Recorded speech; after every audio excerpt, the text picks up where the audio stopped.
Okay, so I need to get this off my chest. I don't even know where to start, but I guess I'll just jump in. I'm Mark, 38, and married to Claire for 10 years. Things were good, you know? Not perfect, but whose marriage is? We've been through some rough patches, sure, work stress, financial stuff, and the usual grind, but nothing that made me think we were on the brink of falling apart. Honestly, I thought we were in a pretty solid spot. At least, that's what I thought until recently. It started with little things. Like really little things, so I didn't want to jump to conclusions. You know when you start second-guessing your own thoughts? I started feeling like I was just being paranoid. Claire had been a little more distant, but again, we'd been busy. She'd be on her phone a lot, but that's not new either. She has a demanding job and sometimes just zones out into work emails or whatever. But then it was like, she just wasn't there anymore. We weren't having sex much, either. Normally, I'd chalk that up to being tired too. We're both in our late 30s, and let's be real, life has a way of draining the energy out of you. But I started to notice how often she'd find reasons to avoid it. First it was I'm tired, then it became I have a headache or I'm stressed. I didn't think much of it at first. It happens. But over time, it started to feel like, maybe she wasn't just tired. One night, I asked her if everything was okay between us, and she brushed it off. She got defensive, said I was overthinking everything. You're just being paranoid, she said, and gave me a quick peck on the cheek before getting back to her phone. It was weird. But I still didn't jump to any crazy conclusions. But then, it started getting more obvious. One evening, we were both home, and I noticed her phone screen light up with a message. Now, let me just clarify, I don't normally check her phone. I respect her privacy, and I trust her, or at least I used to. But this time, something just felt off. I glanced at the screen, and I saw a name that I didn't recognize. It wasn't like one of her work contacts or a friend of ours. This was someone I'd never heard of. And I know who she talks to, at least I thought I did. I didn't say anything. I don't know why. I guess I didn't want to come off as crazy or insecure. But that little moment kept gnawing at me.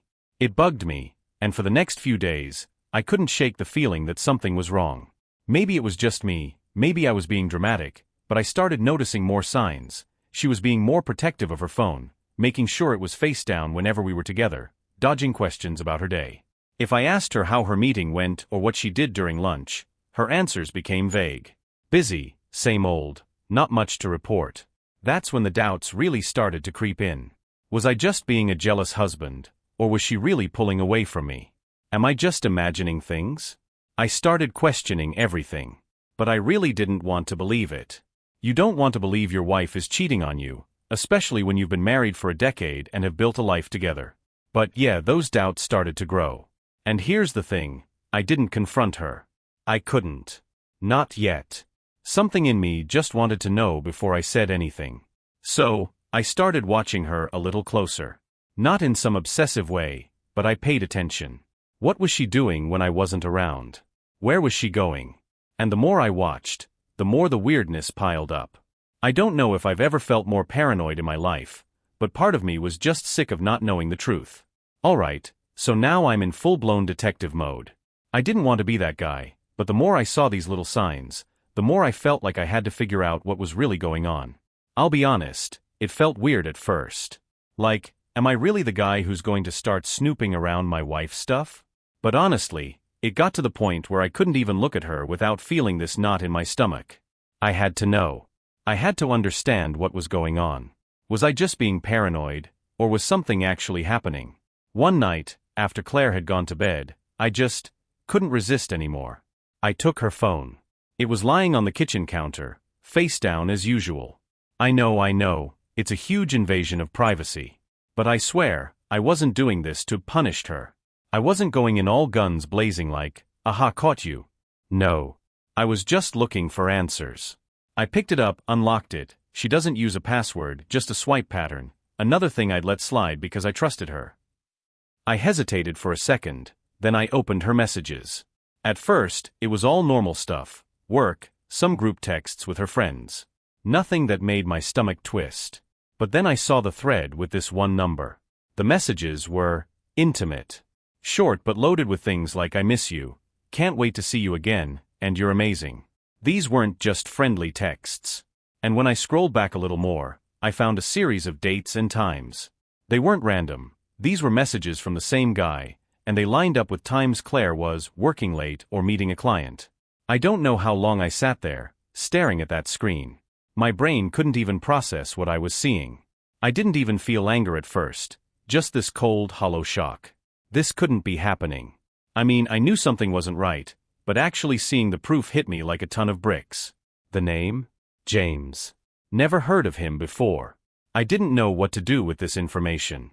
Should I confront her right then? No, I couldn't. I had to know more. I needed more than just a few texts. I needed to prove it. I needed to understand why she was doing this. What did I miss? What was I doing wrong? So, I kept digging. I started paying closer attention to her schedule. She'd leave for work, and I'd stay back, pretending I was fine, like everything was normal. But when she went to bed at night, I'd search her purse, her desk, wherever I thought I might find a clue. The more I dug, the more I realized she was really good at covering her tracks, just enough to make sure I wouldn't catch her outright. But the messages, those damn messages, were my smoking gun. I even checked her calendar, and sure enough, she had plans with James. Not just casual hangouts, either. No, these were dates. Things like dinner with Jay or drinks at 7 p.m. And every time, she'd conveniently forget to tell me. Or worse, she'd give me some vague excuse about work stuff or feeling too tired. I could feel this knot in my stomach getting tighter. I was angry, yeah, but I was also hurt. Really hurt. How long had this been going on? How long had she been lying to me? And still, I didn't confront her. I told myself I needed to be careful. I had to be smart about it. The emotional toll it was taking on me, though. I can't even explain it. I felt like I was losing my mind, constantly questioning everything. Was she looking at me and thinking about him? Was she lying about all those late nights, all those business trips? I couldn't stop myself from replaying every moment in my head, wondering where I'd gone wrong. It's crazy how one discovery can make you question your entire reality. It felt like everything, was suddenly in question. Even things that had seemed solid before, like our shared history, our inside jokes, our future plans, now felt fake. I started to see Claire differently. It wasn't just about the affair anymore.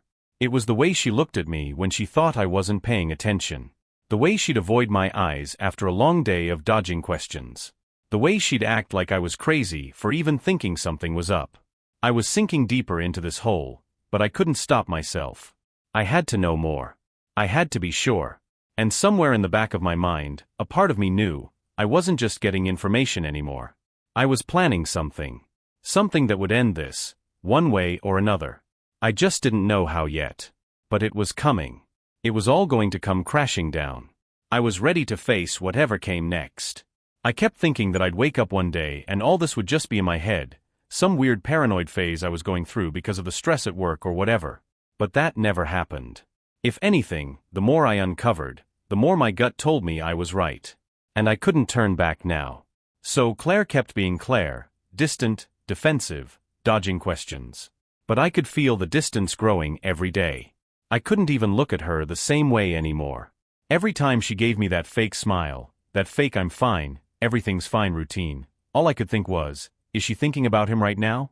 At this point, I had already gone through her messages on her phone more than once, tracking the conversation between her and James. But the thing that kept eating at me was the lies she told. And she told them so easily. I swear, there wasn't a moment where she didn't have a lie ready to go when I asked her something that didn't add up. For example, one Saturday, she was supposed to be meeting a friend for coffee, nothing major. She even gave me the whole "you can stay in and relax, I'll be back in a couple of hours" routine. Nothing out of the ordinary. But as soon as she left, I felt this urge to check her purse. She'd left it on the kitchen counter, wide open, and there was her phone sitting right there. Normally, I wouldn't have done this, but something told me to check her calendar, her recent calls, anything that would give me a clue. And boom. I found it. She'd saved the name James in her phone under a different contact. Someone named Tommy, as in, her coffee friend, was actually the guy she was meeting for a date. I didn't even know how to process that. The casualness of the deception, the way she just spun these lies like they were nothing, made me sick to my stomach. I sat there in the living room, holding her phone, just staring at the screen, trying to make sense of it. What the hell was I supposed to do with this now? Confront her? She was getting good at spinning stories, and part of me worried she'd just keep lying her way out of it, and I'd look like the crazy one. But still, something kept me from confronting her right then. Maybe it was because I felt like I needed more proof, or maybe I just wasn't ready to face what was staring me in the face. But that night, when she came home, I acted like everything was fine. And she lied to me again, right in front of my face. She walked in, kissed me on the cheek, and told me all about the great time she had with her friend Tommy.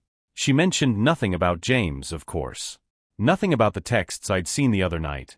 Nothing about how she's been sneaking around behind my back for who knows how long. She just gave me a smile and talked about her plans for the week. I don't know if I've ever felt more disrespected. And I don't even know why I didn't call her out right then. Part of me just wanted to scream, to throw everything in her face and demand she tell me the truth. But there was another part of me that was still terrified. Terrified of how she'd react, terrified of what would happen if I pushed her too hard. I guess I was still afraid of losing everything. But that didn't last long. A few days later, I got another piece of the puzzle. I was out running errands and got a text from Claire. Normally, I just glance at my phone and reply, but this time, something made me hesitate. She texted me a heart emoji, which was fine, whatever, I'm used to the little cheesy things she'd send. But right below it, there was a second message. I miss you, can't wait to see you soon, winky face. Now, I don't know about you, but when your wife sends you a heart emoji and then follows it up with a wink and a flirty message, something's off. I didn't even have to look up her phone to know. I already knew where this was going. I texted back, asking, see me soon? Where are you going? She texted back almost instantly, meeting a friend for drinks later. Don't worry, just a catch-up session. It was too quick. She was covering something up. I knew it, and the whole thing felt like a slap in the face. I couldn't even trust her with something as simple as a text anymore. At that point, I felt like I was walking on a tightrope, trying to keep everything together while I was falling apart inside. I was angry, hurt, but still, I didn't say a word. I kept gathering evidence, piece by piece, because part of me wanted to be sure. But another part of me, maybe the smarter part of me, knew that this wasn't going to end well. I wasn't ready for the conversation, but every moment I spent digging was pulling me closer to something I couldn't avoid. And the more I saw, the more I realized, Claire wasn't even trying to hide it anymore. She was comfortable with the lies. Comfortable with the affair. And I was just some fool in the background, clueless and trusting, while she played her part. The tipping point? I'm not sure. But I could feel it coming.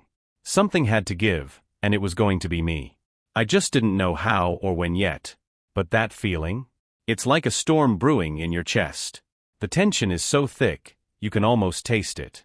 And when it breaks, oh man, when it breaks, it's going to be something else. I just don't know if I'm ready for it.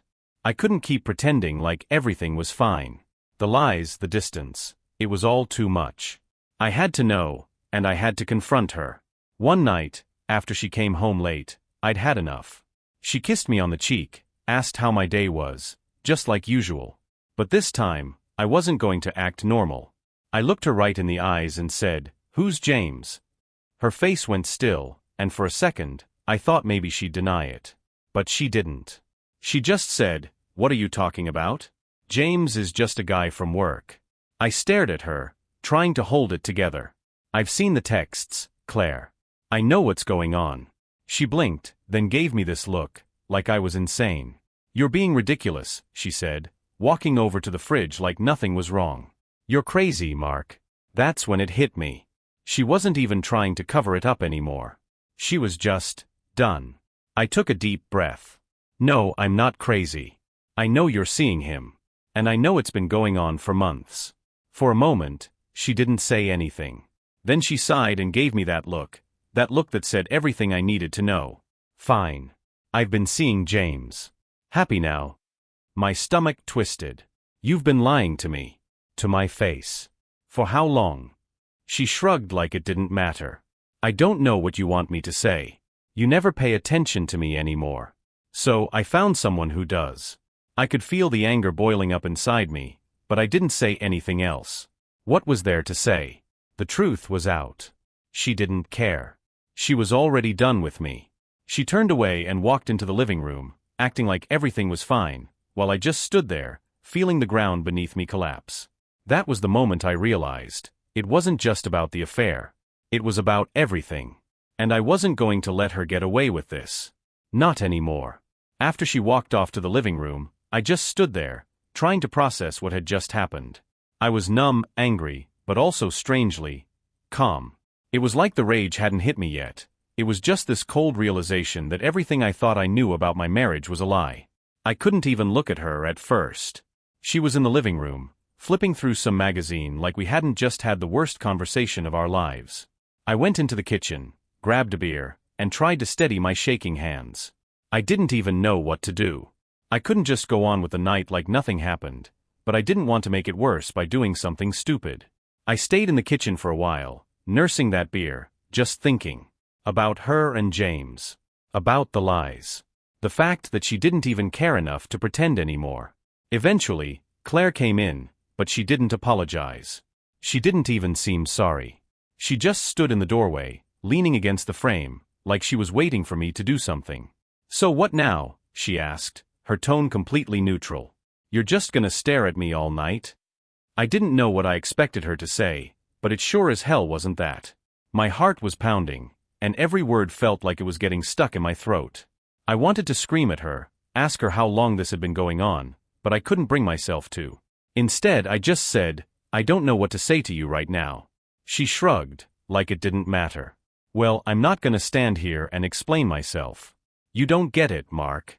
I needed something you weren't giving me." I wanted to throw the beer in her face. But I didn't. Instead, I just stood there, shaking my head. "So, this is it? You're just gonna walk away, like it's nothing?" Claire sighed, like I was the one being dramatic. "What do you want me to do? You act like I've been miserable for years, and I have. You've been checked out. I didn't have a choice. That's when I lost it.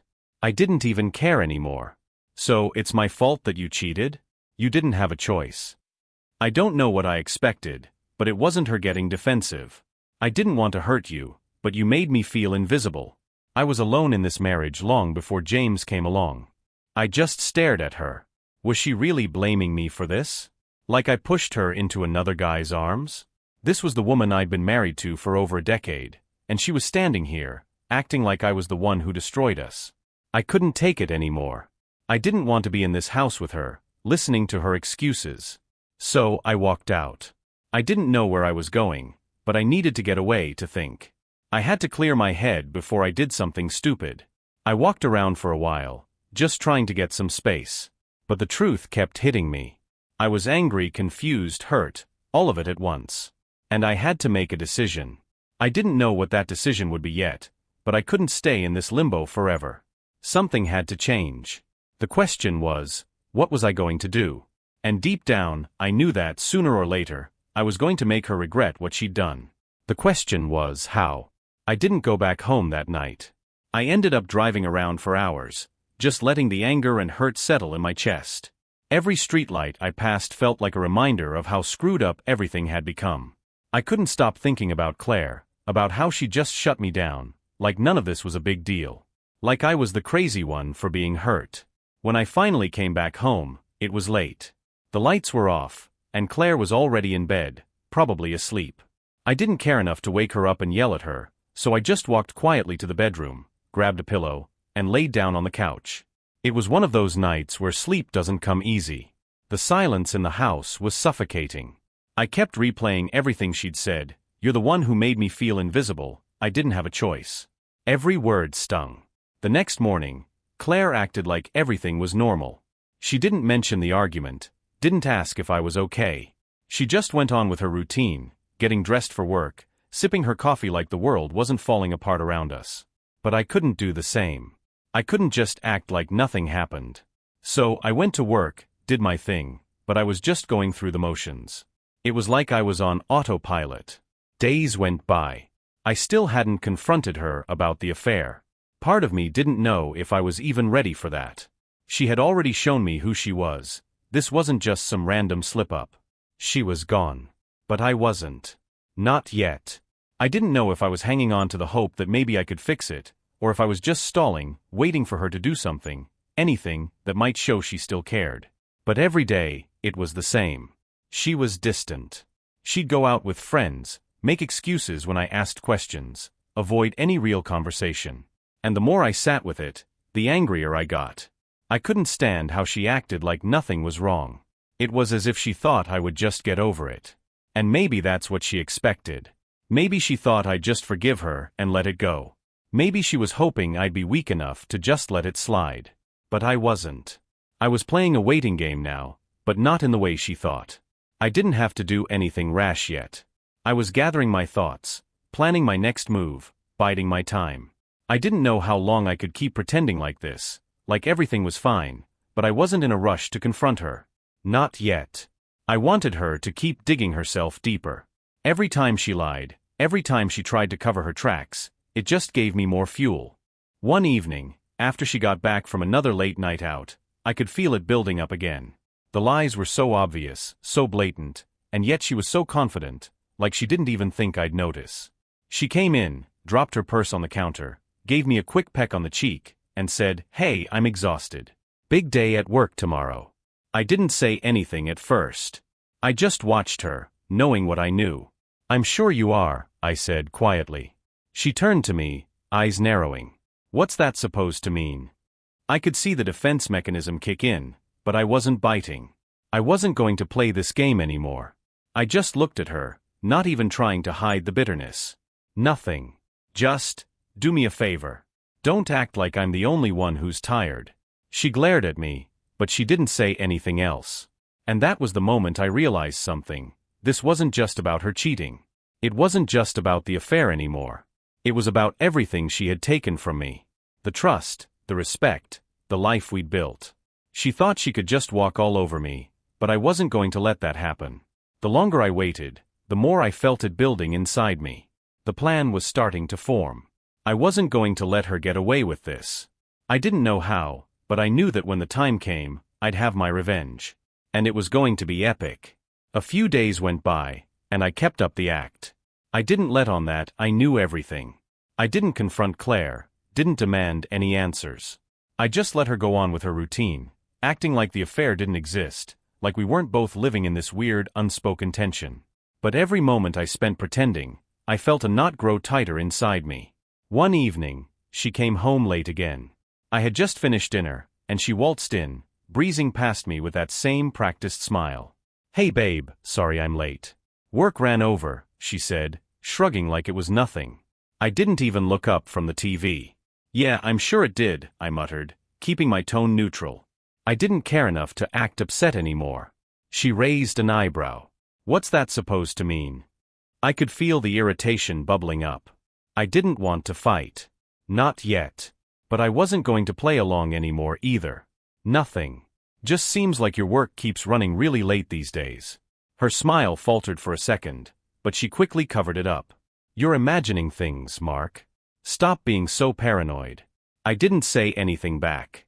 I didn't have to. The lie hung in the air between us like smoke. She could deny it all she wanted, but I knew the truth. And for now, that was enough. Later that night, after she'd gone to bed, I took a minute to check her phone while she was in the bathroom. I'd done this a few times already, just enough to know where she was, who she was talking to. She was too careless now. Sure enough, I found a message from James, a simple, "Can't wait to see you tonight," with a heart emoji. My stomach twisted, but I didn't feel surprised anymore. I just felt empty. I put her phone down, trying to keep my composure, but something inside me was bubbling up. I wasn't just going to sit here anymore. She didn't deserve the life she had with me. And I wasn't going to keep playing the role of the clueless husband. I didn't know exactly what I was going to do yet, but I knew it wasn't going to be pretty. I was biding my time, collecting evidence, waiting for the right moment to turn this whole thing around. The more I thought about it, the more I realized I couldn't let her get away with this. She had been so comfortable with her lies, so confident that I wouldn't do anything. But I wasn't the man she thought I was. I was done with the waiting game. I had a plan now, and it wasn't just about confronting her, it was about making her regret every single thing she'd done to me. And when the time came, I wasn't going to be the victim anymore. She would be. I don't know what I was waiting for, but the moment I decided I'd had enough was clearer than I expected. Claire was still acting like everything was fine, still thinking I didn't know anything. And honestly, part of me had been hoping she would crack, maybe show some remorse, but she never did. She just kept up the charade. One night, after another late workday, I knew it was time to take the first step. I had the proof now, her texts with James, her behavior. I wasn't imagining things anymore. So, I decided to turn things around. I wasn't going to confront her head-on yet though. That would be too easy. Instead, I needed to make sure she felt a little bit of what I was feeling. I waited until she was out of the house, then I set the plan in motion. First thing I did was pull some cash from our savings. Nothing major, but just enough that it wouldn't be obvious. I had to cover my tracks for the next few days. Then, I made a phone call. I had a buddy who was good with tech, and I asked him to help me with something. He'd done some work for me before, so I knew I could trust him. I wasn't about to go on a full revenge mission without covering my bases first. A couple of hours later, he sent me a link to an app that would give me access to Claire's phone. I felt a little sick doing it, but I couldn't let her get away with this. Not now, not ever. I didn't want to just be a passive observer anymore. I wanted control. Once the app was installed, I checked her messages again. It was the same stuff, flirty, secretive texts. Nothing too damning, but enough to keep fueling the fire. The real kicker came when I found something that made my blood boil. She'd set up a dinner date with James for the following weekend. A fancy restaurant. Our restaurant. I closed my phone, took a deep breath, and tried to steady myself. The betrayal was hitting harder now, but it was different. Instead of feeling hopeless, I felt empowered. I wasn't just waiting around anymore. I was going to take action. And this dinner date? That was going to be the final straw. I wasn't ready to confront her yet. But I was getting closer. And I wasn't going to be caught off guard when it all came crashing down. For the first time in a long while, I felt in control of the situation. And that was just the beginning. I spent the next few days carefully plotting my moves. I didn't want to rush anything, but at the same time, I couldn't let her off the hook either. Every time I saw her smiling, acting like nothing was wrong, I felt that rage boil up inside me again. But I had to stay calm. I had to stay in control. That dinner date, our restaurant, was the key. It wasn't just about the affair anymore. It was about making her feel the weight of her actions, showing her that I wasn't some passive fool who just let her get away with this. The first step was simple. I had to get my own plans for that night. I wasn't going to be sitting at home when she went out with him. I wasn't going to be the guy who just waited for her to come back, pretending I didn't know what was going on. So, I made my own reservation. I picked the same night. Same restaurant. And I made sure to tell Claire nothing about it, not yet. I wanted her to feel comfortable, to think I didn't know what was going on. I wanted her to get in her little bubble, thinking she was the one in control. The day of the dinner, Claire was in one of her better moods. She didn't have any work to do that evening, so she'd been more relaxed than usual, getting dressed in her usual date outfit, a nice dress, the one she wore when we first started dating. That really stung, I'm not gonna lie. She was dressing up for him, but she didn't care enough to even pretend to dress up for me anymore. I made sure to keep up the act. I didn't want her to suspect anything, so I went about my day like everything was fine. I even joked around with her at breakfast, like I hadn't just set the wheels in motion for the night's plan. She smiled and laughed, and for a brief second, I felt like maybe things could be normal again. But I knew better now. By the time she got dressed for her date, I was already halfway out the door. I didn't want to make a scene. Not yet. I just needed her to think she was still in the clear. I pulled into the restaurant parking lot about 10 minutes before her, took a deep breath, and went inside. I didn't sit at the table I'd reserved yet though. I had to wait for her to get there first. When she walked in with James, I almost couldn't breathe. Seeing her with him like that, looking so happy, felt like someone had punched me in the gut. But I didn't let it show.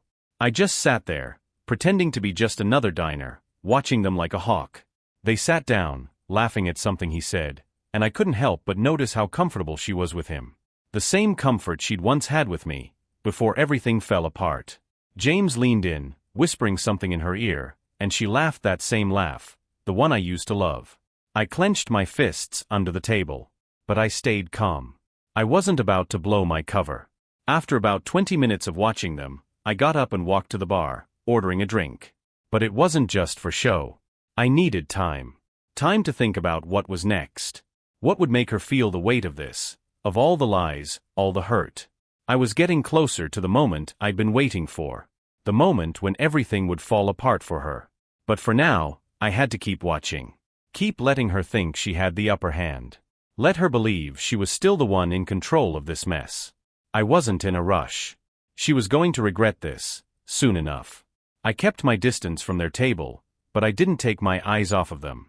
The whole time, I felt like I was on the outside of some sick joke, watching Claire laugh and flirt with a man who wasn't me, all while pretending everything was still fine at home.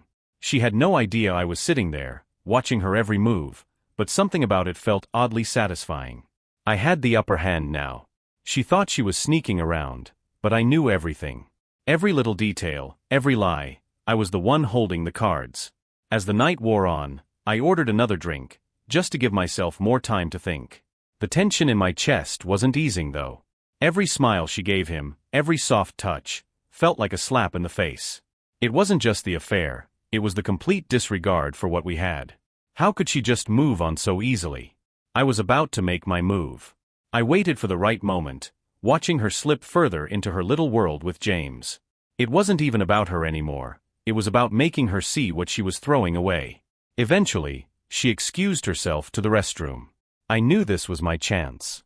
I walked over to their table and slid into the seat across from James, who was sipping his wine and not paying attention to anything but his phone. He looked up, startled. Can I help you? I didn't smile, didn't do anything except let the weight of the situation settle in. I'm Mark, I said, watching his face change when he recognized my name. Claire's husband. He froze, clearly panicking, and I could see him trying to figure out what to do. Should he lie? Should he apologize? I didn't care.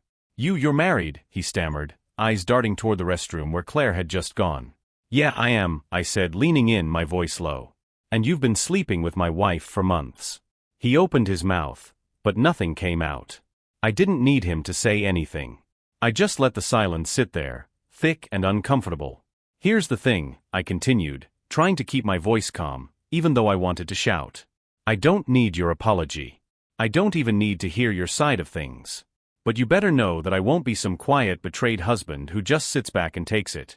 James finally said something, but it was weak. Look, man, I didn't know she was still with you. I swear. I cut him off. Doesn't matter. What matters is this, I'm not done yet. I didn't stay long. I stood up, just as Claire was coming back from the restroom. She looked between me and James, her face going pale. She opened her mouth, but I was already out the door, not waiting for her to give some excuse or make a scene. I was done with her words. I wanted action. I needed her to understand that things had changed. I don't know why, but as I left, I couldn't help but feel a little satisfied. Like maybe I had won something. I had finally taken control of this mess, and I wasn't going to let her walk all over me anymore. I wasn't done with Claire yet. Not by a long shot. This was just the beginning. The drive home felt like the longest one of my life. I didn't feel relieved or victorious.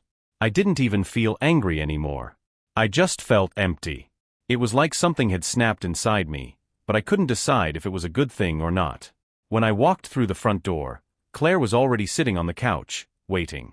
She looked like she'd been crying, her mascara smudged. She knew something was wrong, but she hadn't expected it to hit this hard. I didn't waste time on small talk. So, how was dinner with James? I asked, my voice flat. Her eyes widened. How do you know about that? I didn't answer, just stood there, watching her. For a second, she tried to keep up the act, but her shoulders slumped, and she looked away. Mark, it's not what you think, she started, but I wasn't in the mood for excuses. You really think I'd be too stupid to figure it out? I said, my voice rising a little. I saw you with him. At our place.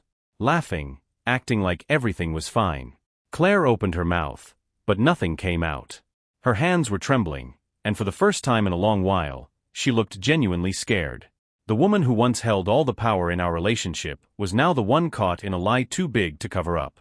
I don't care about your excuses anymore, I said, walking toward her. You made your choice. And now, I'm making mine. Her face twisted with a mix of guilt and anger. So what, you're just going to leave me now? After everything we've been through. I shook my head, not even sure if I was ready to leave yet. I'm not leaving. But you can't just expect me to sit here and pretend this isn't happening. She didn't say anything, but I could see her trying to calculate her next move. I didn't want to give her the satisfaction of seeing me break down, so I just stood there, cold calm, letting the silence hang. And then it hit me, this wasn't just about Claire anymore. It was about me. I wasn't just the guy who was wronged. I was the guy who had to take back control. Who had to show her that I wasn't going to be the one left in the dust. I didn't know exactly what I was going to do next, but I knew it wasn't going to be easy for her.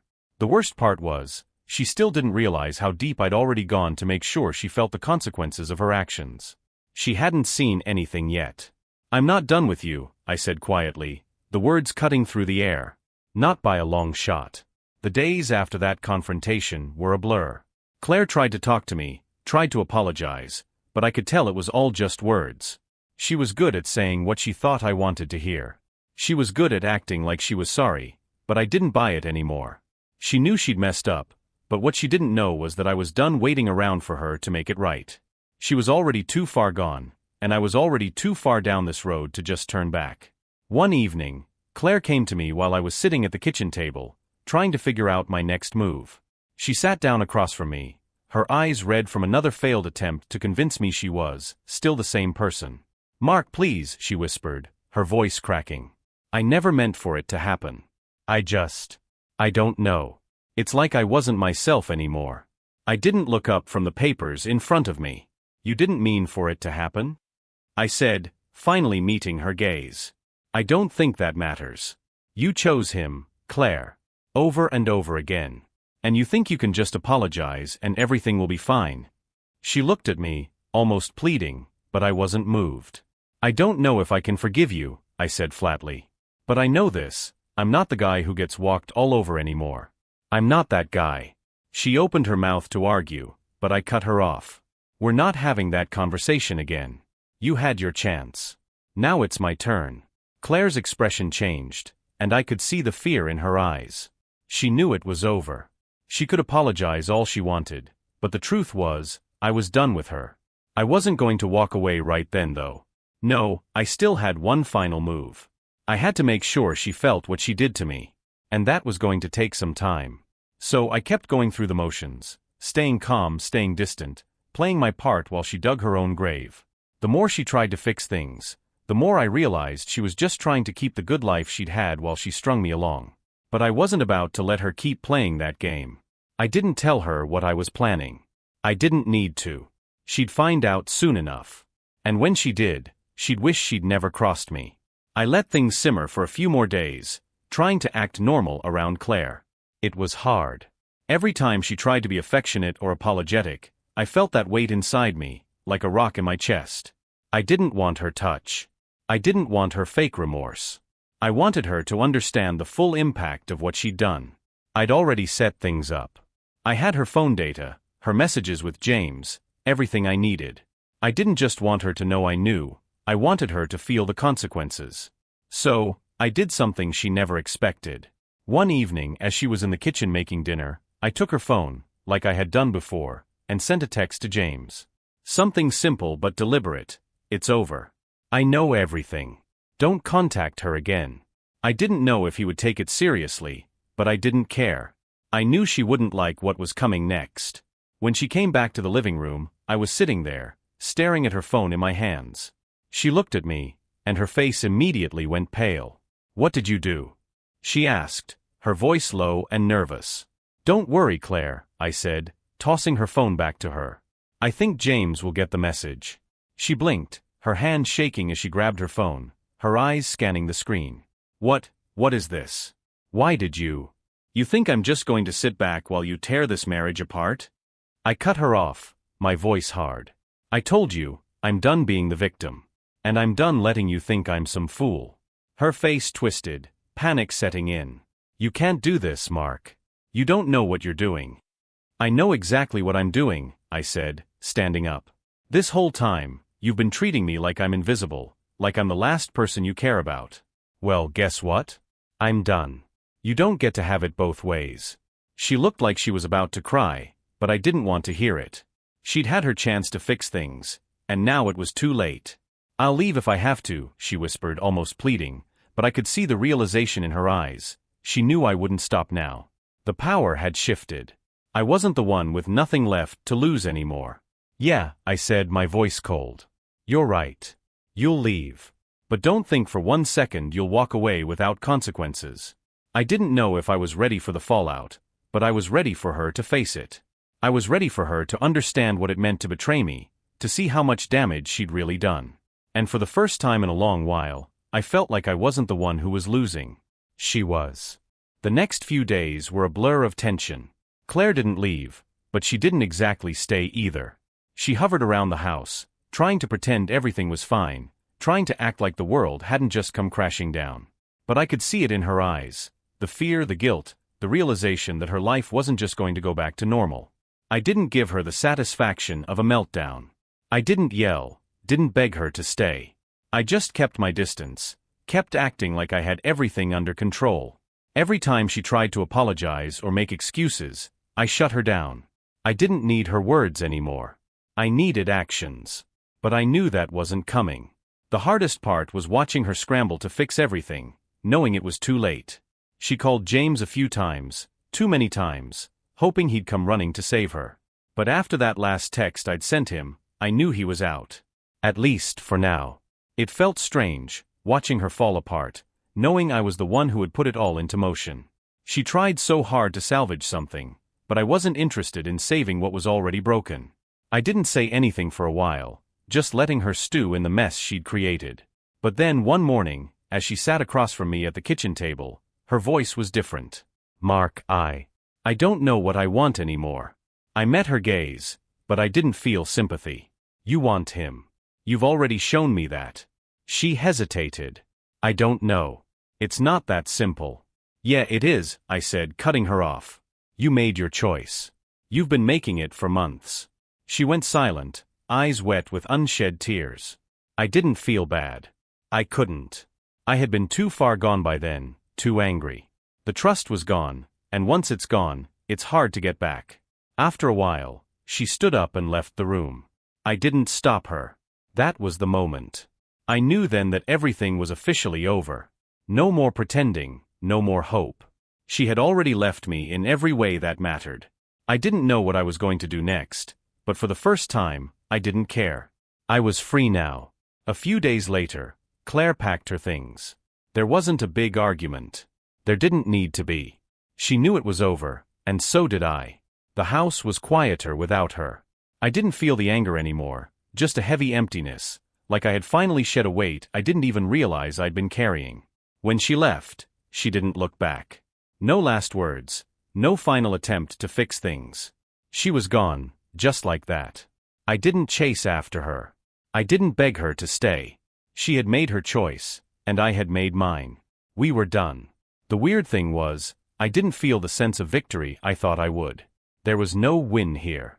I had my revenge, sure, but it wasn't as sweet as I imagined. It was just final. I moved on, piece by piece. Changed the locks. Took down the pictures. Packed up her stuff and gave it to a friend to drop off at her new place. She'd moved in with James a week later, and I didn't bother keeping tabs on them. I didn't need to. In the end, I learned a hard lesson. Revenge doesn't heal wounds. It just proves you're still bleeding. But that's all right. Because at least now, I was finally free. And that was enough for me.